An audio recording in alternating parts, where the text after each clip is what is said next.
林洛尘的冰元素在霍雨浩的增幅下，使用第5魂技冰药之环控制了对手，仅仅一招赢得这场比赛的胜利。随着比赛的结束，其他学院的代表队正在热烈讨论如何对抗林洛尘的冰系强控技能。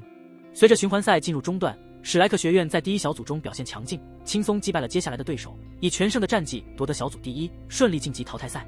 与此同时，他们的主要对手正天学院也从小组中突围而出。史莱克学院的队员们在这段时间里伤势得到了恢复，实力有所提升，特别是潇潇突破了魂力瓶颈，霍雨浩和王东的魂力也有所增长。在战术上，周老师选择让伤愈的马小桃和戴耀恒保持低调，不在循环赛中亮相，以隐藏实力。此外，霍雨浩和王东在武魂融合技的实验中取得了进展，虽然具体成果保密，但他们的魂力提升与此有关。史莱克学院的队员们在休整期间也有所变化，徐三石因为想要将楠楠的照顾而赖床，但最终未能改变他对他的态度。整体而言，史莱克学院战队恢复到了巅峰状态，虽然与原正选队员有差距，但依然强大，特别是贝贝和徐三石的特殊武魂能力。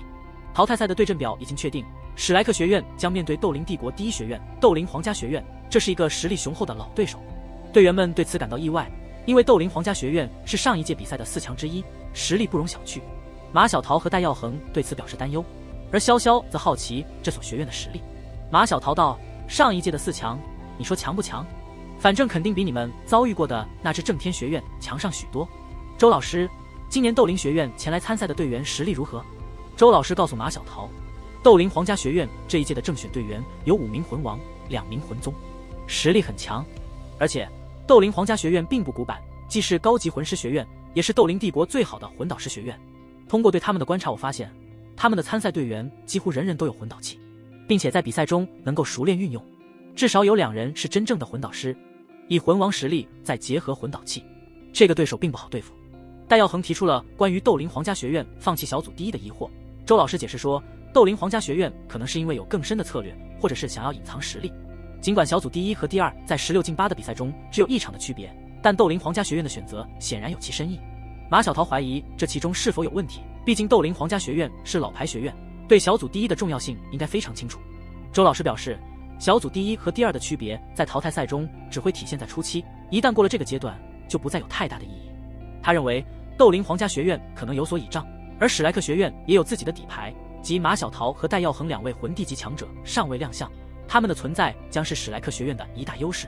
周老师接着向大家介绍了淘汰赛阶段的比赛规则。淘汰赛将分为2天进行，第1天是团战，第2天是个人淘汰赛。团战的胜利并不直接决定晋级，如果第2天的个人淘汰赛中，一方能够以3名以内的队员击败对方全部7人，那么即使团战输了，也有机会反败为胜。这种赛制既考验了团队的整体实力，也给了拥有强大个体实力的队伍机会。霍雨浩提出了一个实际问题，如果在团队战中受伤或消耗过大，无法参加个人赛怎么办？周老师回答说，这就要依靠学院的预备队了。史莱克学院的预备队实力不俗，如果正选队员无法继续比赛，预备队就要顶上。最后，周老师询问贝贝和徐三石是否已经恢复，准备好在淘汰赛中使用他们的武魂能力。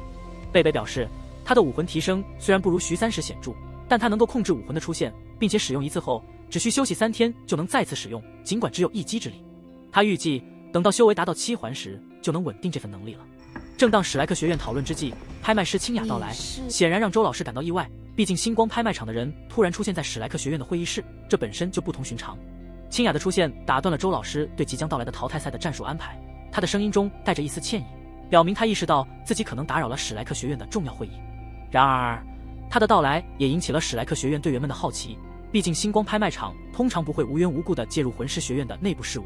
周老师虽然表面上保持着冷静，但内心可能也在猜测清雅的来意。他询问清雅有什么事情，并且对他如何找到这里表示好奇。周老师对星光拍卖场的介入保持警惕，同时也想知道清雅是否有合法的理由出现在史莱克学院的会议室。清雅歉然道，上次购买拍品的时候，你们结账用的是史莱克学院的账户，我们自然就猜到了各位的来历，略作打听之后，今天前来叨扰了。是这样的，我们星光拍卖场今晚将举行一场顶级拍卖会，这种级别的拍卖会往往1年也只有1、2次，只有最尊贵的贵宾才会被我们所邀请。上次不知各位是来自大陆第1学院史莱克，多有怠慢。我们拍卖场的老板让我来给各位发放请柬，如果各位今晚有空的话，欢迎出席本场拍卖会。今天的拍卖会上，相信一定会有各位感兴趣的东西。一边说着，他拿出一叠请柬放在桌子上，然后面带微笑的再次行礼后道：就不打扰各位了，再次抱歉。一边说着，他缓步后退，出了房门后再将门带好。周老师在确认了邀请的真实性后，决定让队员们参加这场拍卖会，同时也提醒他们要保持警惕，避免任何可能影响第二天比赛的情况发生。队员们对于能够参加这样一场难得的拍卖会自然兴奋不已，这对于他们来说不仅是一次新奇的体验，也是一次难得的学习机会。在清雅的引领下，史莱克学院的一行人穿过了星光拍卖场的内部通道，来到了专为顶级拍卖会设置的1号拍卖厅。这里的装饰与之前参加的低级拍卖会截然不同，纯净的白色通道和半透明的白色玉石地面都透露出一种高雅和庄重。清雅的着装也有所变化，显示出她在拍卖场中的地位提升。她表示，正是因为上次成功拍出了是林克刀，才让她有了足够的业绩晋升为黑级拍卖师。这一切都表明星光拍卖场对史莱克学院的尊重，同时也预示着今晚的拍卖会将会有许多珍贵的拍品出现。周老师和队员们在清雅的带领下进入了7号门，准备见证这场顶级拍卖会的精彩。对于他们来说，这不仅是一次放松的机会，也是一次增长见识的经历。他们期待着在拍卖会上能够见到一些令人惊叹的物品，同时也在心中暗自提醒自己要保持冷静，确保明天的比赛状态不受影响。在星光大拍卖场的1号拍卖厅内，史莱克学院的队员们踏入了一间约200平方米的房间，其装潢之奢华令人目不暇接。珍贵的木材、玉石以及各种昂贵的装饰品，无不彰显着这里的奢靡与典雅。房间的长边墙壁晶莹剔透，无任何装饰，与房间内的奢华形成鲜明对比。舒适的沙发由不知名的兽皮制成，柔软而富有弹性，足以让20人舒适就坐。玉石桌案上摆放着各式饮品、酒水和食物，其中不乏队员们未曾见过的奇异水果。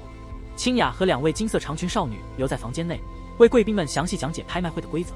墙壁上的光导屏幕引起了霍雨浩和菜头的好奇。清雅解释说，这是日月帝国定制的魂导器，其核心法阵由特殊矿石驱动，而非魂力。这一发现让史莱克的学员们意识到日月帝国在魂导器领域的领先地位，心中不禁沉甸甸的。清雅继续介绍，顶级拍卖会为每位贵宾提供了专属房间，竞拍和观看拍品均可在房间内完成。拍卖会后，拍品将迅速送达，且房间内的一切食物、饮品均为免费。随着拍卖会的临近，房间内被金色光芒笼罩，增添了几分高贵气息。果然，这就是土豪才有的待遇。拍卖师99以优雅的姿态出现在魂导屏上，她的美丽与江楠楠不相上下，为这场拍卖会增添了一份期待。她宣布拍卖会正式开始，并邀请贵宾们鉴赏第一件拍品。随着她的动作，魂导屏上展示了一件神秘物品，拍卖会的序幕就此拉开。这件名为霸虎炼魂刀的8级净体魂导器，以其精美的工艺和强大的功能吸引了所有人的目光。屏幕上的影像将霸虎炼魂刀的每一细节都放大展示，令在场的每个人都能感受到其非凡之处。戴耀恒对拍卖师99的宫廷礼节表示惊讶，而清雅的解释更是让人震惊。99不仅是首席拍卖师，还是星罗帝国皇帝的妹妹。这一身份的揭露让众人意识到星光拍卖场与皇室的深厚联系。霸虎炼魂刀它不仅固化了霸刀斩技能，还能增幅同类魂技攻击力，且魂力消耗极低。这柄刀出自日月帝国的明德堂，一个在魂导器制造领域享有盛誉的名字。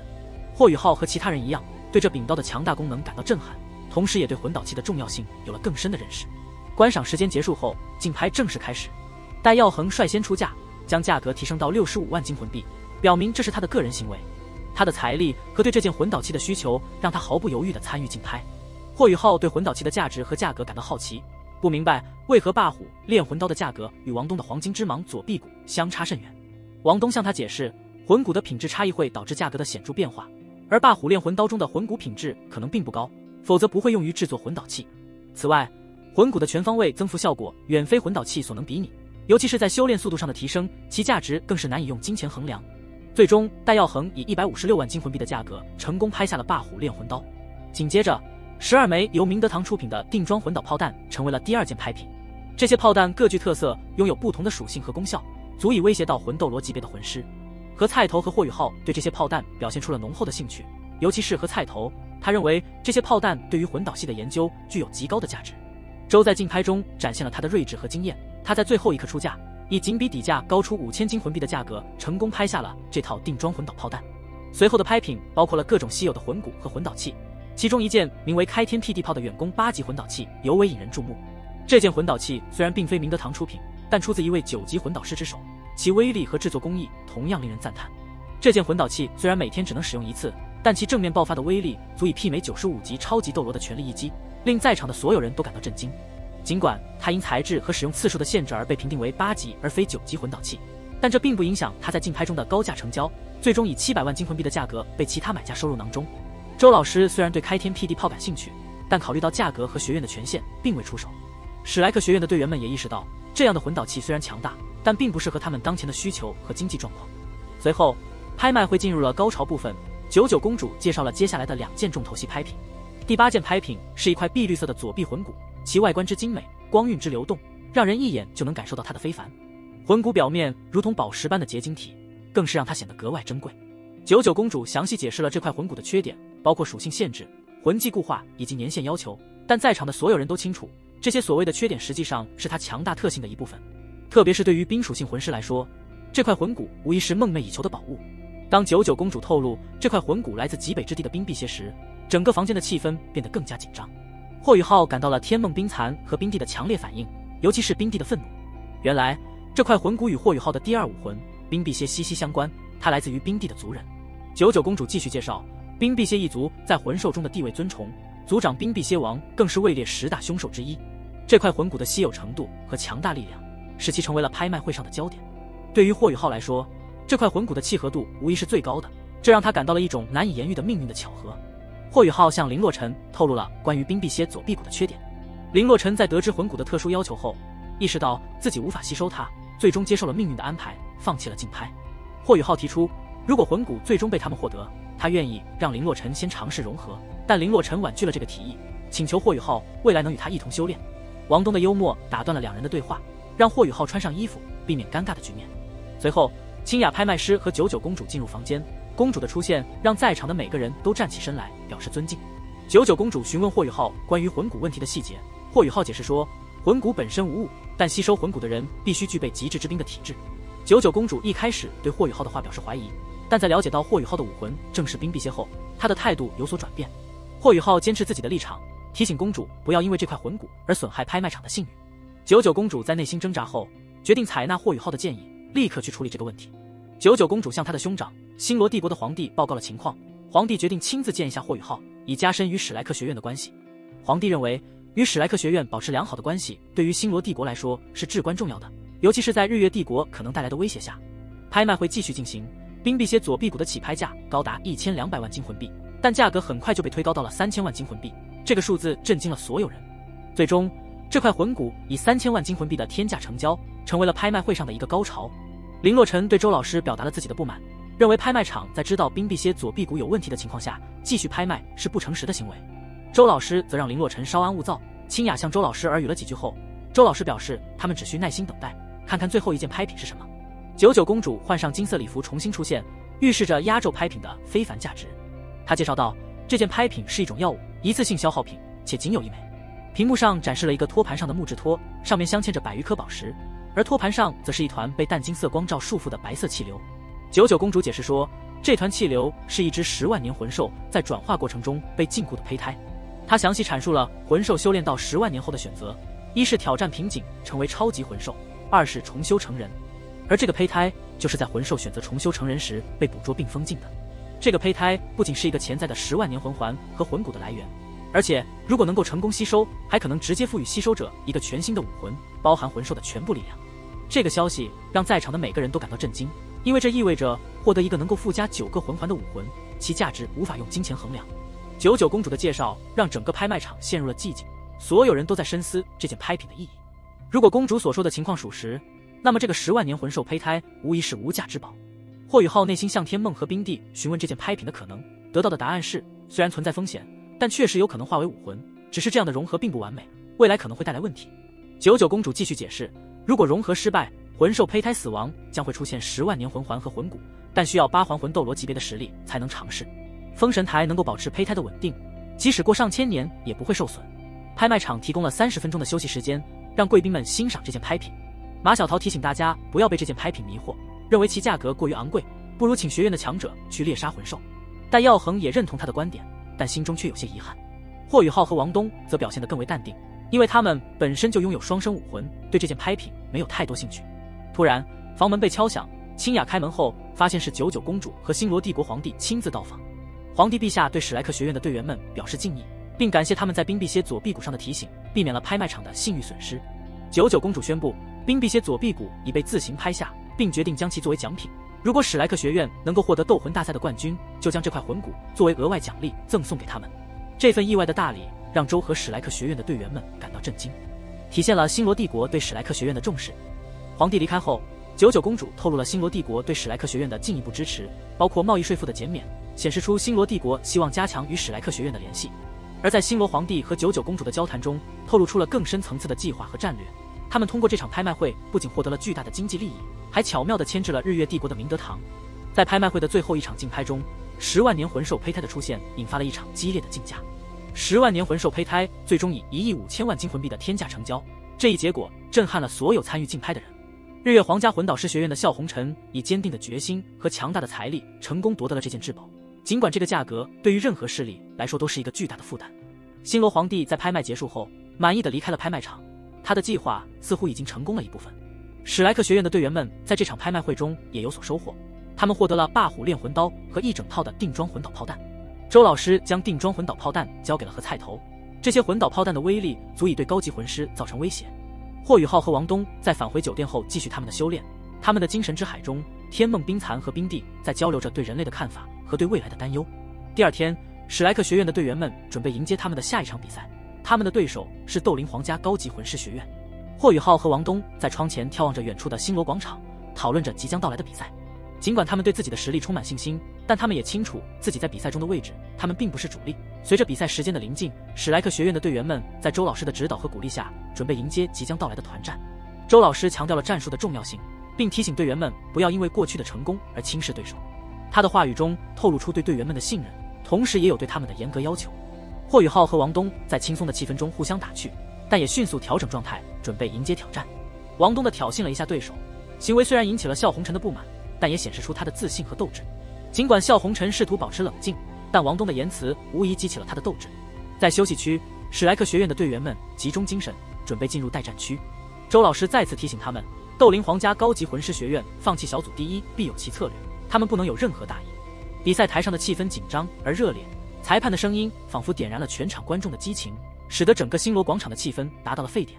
星罗帝国皇帝一如既往地支持史莱克学院，亲临现场观看比赛。周老师带领着史莱克学院的队员们进入待战区，准备迎接斗灵皇家高级魂师学院的战斗。日月皇家魂导师学院的队员们注意到了马小桃和戴耀恒的加入，意识到史莱克学院的阵容有所变化，提高了警惕。周老师在队员们上场前鼓舞士气，提醒大家不要有任何失误，保持史莱克学院的荣耀。比赛开始，双方队员迅速释放武魂，史莱克学院的马小桃和戴耀恒展现出了魂帝的强大气息，而斗灵战队则迅速施展魂技，尽管距离较远，但他们的攻势猛烈。